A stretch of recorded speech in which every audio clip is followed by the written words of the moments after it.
Okay, let's be real. Have you ever poured your heart and soul into a design only to have it completely torn apart by stakeholders who, well, just don't seem to get it?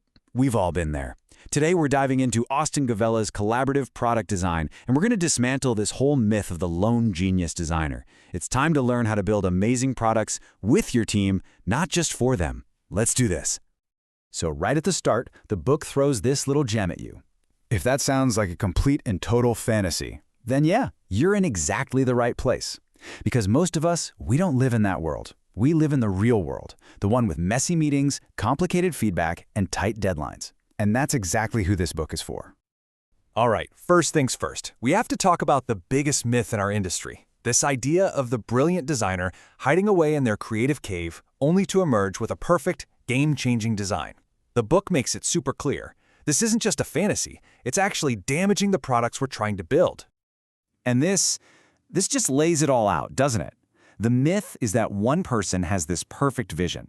But the reality? The reality is teams get stuff done. It's about, as the book puts it, schlepping ideas across silos, while deadlines are breathing down your neck. The big idea here is that organizations, not individuals, are what actually build great products. So why does that lone genius approach crash and burn so often? Well, to figure that out, we've got to look at how companies really work. And Govella gives us this awesome metaphor for it, the experience machine. I love this illustration. Just picture your whole company as this giant machine, right? Ideas and goals get fed into one end, a bunch of people do their specific jobs, and out the other end pops a customer experience. Simple enough. But the quality of what comes out, that depends entirely on how well all the parts of that machine are working together. And here is the problem. More often than not, the gears of this machine are totally jammed. You've got your departments, business, tech, design, all stuck in their own little worlds. They're not even speaking the same language half the time. So when you have these messy handoffs and communication just breaks down, that experience machine starts to sputter. And what it produces are those disjointed, confusing, and super frustrating products we all hate. So, okay, how do we fix this broken machine? The answer isn't about making prettier wireframes or more detailed mock-ups. It's about a massive shift in what we think our goal is. This right here, this is the whole game. Your most valuable deliverable is not a document. It's alignment.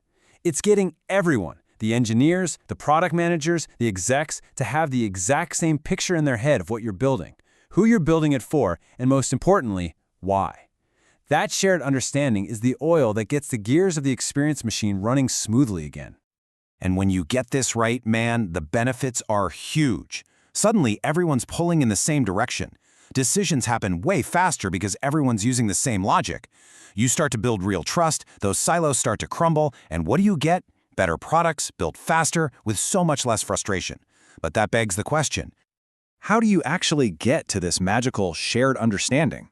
Well, thankfully, the book gives us a super simple, totally repeatable framework to structure pretty much any conversation.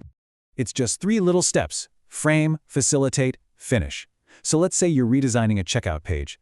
Framing is just saying, okay team, today our goal is to figure out the new checkout layout to stop people from abandoning their carts. Easy.